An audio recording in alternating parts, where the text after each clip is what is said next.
Gimana Pak Guru? Selamat pagi Pak Guru. Ya, selamat pagi juga. Silakan dulu kembali. Oke, bagaimana kabarnya hari ini? Baik. Sehat? Sehat. Masih semangat? Semangat. Oke. Sebelum kita masuk ke pelajaran pada hari ini, maka kita akan membuka doa yang dipimpin oleh teman kalian. Silakan Erna untuk memimpin doa pada kesempatan kali ini. Silakan.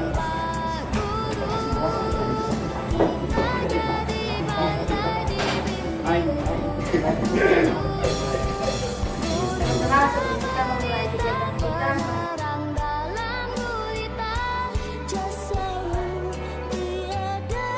Semangat, yes. Itulah ya semangat kita. Mudah-mudahan kita tetap dalam keadaan sehat dan tetap semangat ya. Kita lanjut akan mengecek kehadiran kalian. Seperti biasanya, sebelum kita masuk pelajaran, maka akan kita mengecek kehadiran ya. Yang pertama, jadi tujuan pembelajaran ini adalah tujuannya apa yang ingin kalian ketahui. Tujuan pembelajaran melalui kegiatan pembelajaran project based learning, peserta didik diharapkan mampu menyajikan gagasan, perasaan dan pendapat dalam bentuk teks puisi secara tertulis atau berbentuk produk ya. Jadi ada produk yang dihasilkan. Ingat tujuannya, ini tujuan pembelajaran. Kita masuk ke materi pembelajaran. Materi pembelajaran yang pertama adalah faktual, teks puisi. Yang kedua konseptual, yaitu struktur, lahir, fisik puisi. Ya. Yang pertama adalah diksi, imaji, kata konkret, bahasa figuratif, versifikasi, rima atau ritma dan metrum, tata wajah dan tipografi. Struktur batin puisi meliputi tema atau makna, perasaan, nada, suasana atau dan amanah. Aspek pembacaan puisi ini ya. Jadi sebentar sebelum kalian tampil harus ketahui ya. Aspek pembacaan puisi, ekspresi, mimik, lafal, intonasi, kinestetik atau gestur, penghayatan.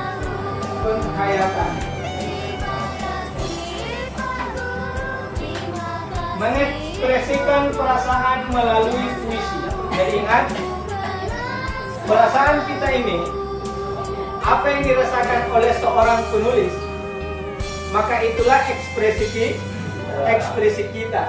Apabila seorang penulis itu bahagia, maka seorang pembaca juga harus bahagia atau senang. Ketika dia sedang bersedih, maka ekspresi kita juga harus bersedih. Selanjutnya, ini ya, yang saya tanyakan tadi, apa itu puisi? Silakan, ada yang siap membacakan? Silakan. Berdiri ya. Siapa namanya? Gerard. Ya, Gerard, silakan. Puisi merupakan hasil ungkapan perasaan penyair yang dituangkan melalui kata-kata atau bahasa yang indah untuk mewakili perasaan. Iya, jadi ingat, puisi merupakan hasil ungkapan perasaan penyair yang dituangkan melalui kata-kata atau bahasa yang indah untuk mewakili perasaan. Jadi ingat, puisi di sini intinya adalah kata-kata yang indah. Jadi ketika orang membuat puisi harus memiliki kata-kata yang indah, karena puisi ini harus daya tariknya tinggi ya, dan mewakili perasaan seorang penulis. Selanjutnya, puisi ditulis dengan bahasa yang singkat dan padat. Ya, seperti berita ya. Kalau berita kan panjang, menceritakan tentang seluk-beluknya. Kalau puisi itu singkat, padat dan jelas, tetapi memiliki makna mendalam dan beragam. Puisi merupakan jenis karya sastra yang digunakan penyair untuk mengekspresikan gagasan dan pikirannya. Ketika seorang politikus berpuisi, maka dia mengekspresikan tentang kemajuan suatu bangsa. Kalau seorang agamawan, maka dia akan berpuisi tentang nasihat. Oke, selanjutnya unsur pembangun puisi. Unsur pembangun puisi meliputi struktur batin dan struktur lahir. Ada yang bisa bacakan? Silakan Irwansyah. Untuk membangun puisi, struktur batin. Untuk membangun puisi yang bersifat tersirat atau terkandung dalam setiap kata, dari dan baris puisi. Struktur lahir, hal yang terlihat dari tersurat dalam puisi dan tidak dapat ditangkap oleh Iya. Jadi unsur pembangun puisi terdiri dari struktur batin dan struktur lahir. Seperti yang dibacakan oleh teman-teman. Lanjut, menyajikan teks puisi. Menyajikan teks puisi. Puisi berarti menyajikan berarti menyiapkan. Menyajikan teks puisi terbagi dua, yaitu menulis puisi dan membaca puisi. Membaca puisi artinya membaca puisi terbagi lagi. Yang pertama adalah pelafalan. Bagaimana cara mengucapkan sebuah kata-kata. Intonasi dan tempo. Intonasi di sini berarti suara. Kapan harus tinggi, kapan harus rendah, ya, dan kapan suara kita harus datar. Yang ketiga adalah sikap kita dalam membaca puisi. Jangan orang membaca puisi, tetapi membaca puisi itu kita harus bersikap sopan. Siapa mau mendengarkan kita punya puisi ketika kita berbicara seolah-olah menghina orang? Ini contoh ya. Jadi kita harus sopan, menyampaikan seolah-olah memperlihatkan sesuatu yang indah. Ya. Yang keempat adalah mimik dan gestur. Mimik dan gestur itu adalah apa? Ya, ekspresi kita. Nah, kalau sedang senyum puisinya, kalau sedih. Kalau menangis, ya nangis. Ya, oke. Volume suara, ya. Volume suara juga harus jelas. Jangan seorang berpuisi itu suaranya kecil, tapi suaranya harus lantang. Ya. Didengarkan oleh orang banyak. Yang terakhir adalah kelancaran dan kecepatan. Kelancaran dan kecepatan tinggal kalian sesuaikan dengan nada. Lanjut, menulis puisi membutuhkan proses dan waktu. Puisi memiliki bahasa yang khas. Bahasa puisi singkat tetapi penuh makna. Pemilihan kata menjadi hal yang sangat diutamakan untuk menentukan ketepatan makna. Unsur bunyi juga patut diperhatikan agar lebih indah saat dibaca. Penggunaan majas mendukung penciptaan rasa pada pembaca. Ini contoh puisinya. Contoh puisi ayah. Siapa itu ayah? Ya, orang tua kalian. Ya. Kalau di sekolah adalah guru. Ini unsur intrinsik puisi. Unsur intrinsik puisi. Ada yang tahu apa itu unsur intrinsik? Iya, unsur intrinsik puisi adalah unsur yang membangun puisi dari dalam. Unsur intrinsik puisi terdiri dari yang pertama adalah tema, amanat, simbolisasi, musikalitas, korespondensi, diksi, tipografi, dan gaya bahasa.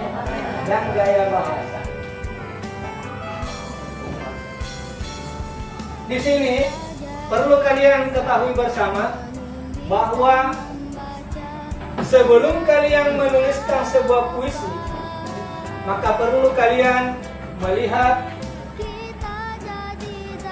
contoh video pembelajaran tentang puisi di depan.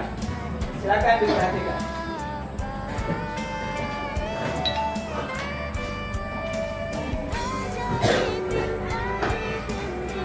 Ingat, ekspresinya, suaranya bagaimana ya?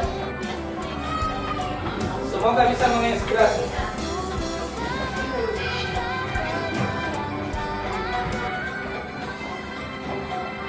Jika aku berdiri di pantai ini, aku mendengar lautan hingga bergerak. Entahlah pantai Indonesia itu. Aku mendengar sajak Indonesia. Jikalau aku melihat sawah hijau, aku tidak melihat lagi batang-batang hijau. Aku melihat Indonesia.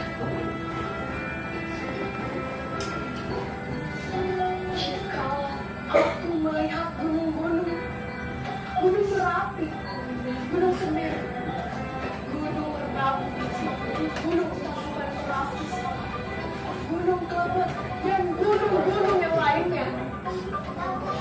Aku melihat Indonesia. Jika aku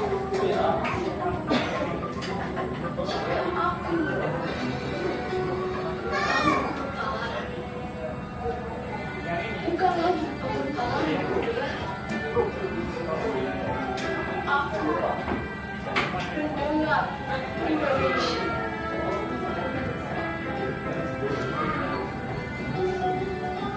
Jika aku menghirup udara itu, aku tidak lagi menghirup udara itu. Aku menghirup Indonesia.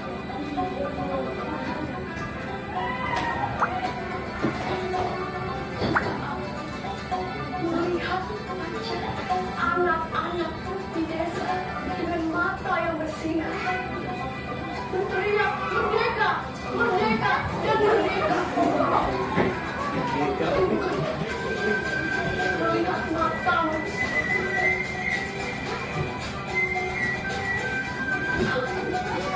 Masing-masing. Silakan. Saya bagikan.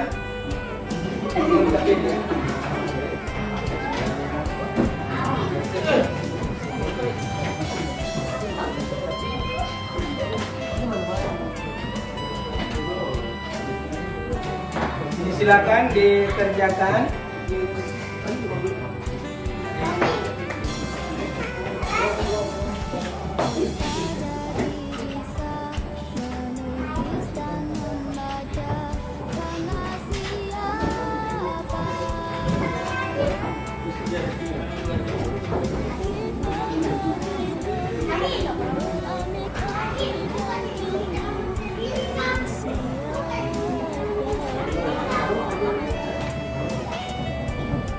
Ya, silakan.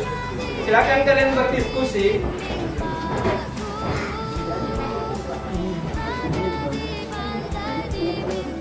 Karena orang yang membakar dirimu sangat tega dan tidak punya hati nurani. Dia tidak melihat begitu banyak orang yang sakit dan meninggal. Udara pun menjadi terganggu, tanah pun menjadi kerusakan. Banjir melanda kota. Oh, malangnya nasib. Oke. Berikan apresiasi dulu untuk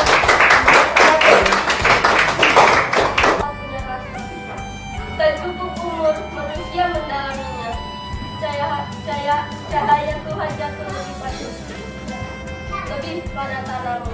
ada bagian-bagian unsur intrinsik. Ya, silakan. Salah.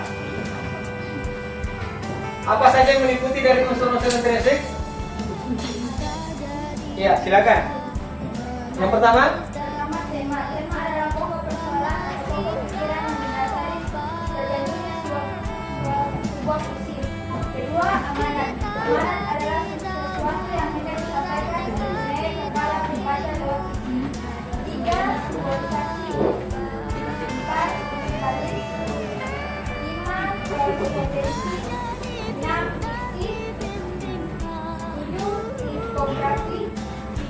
Harapan ya Pak. Iya. Terima kasih ya. Berdoa Bapa kami di bawah, sebelum pertama, Tuhan berdoa kami Tuhan yang berdalam Kristus Tuhan dan Yesus selamatkan. Amin. Karena Bapa,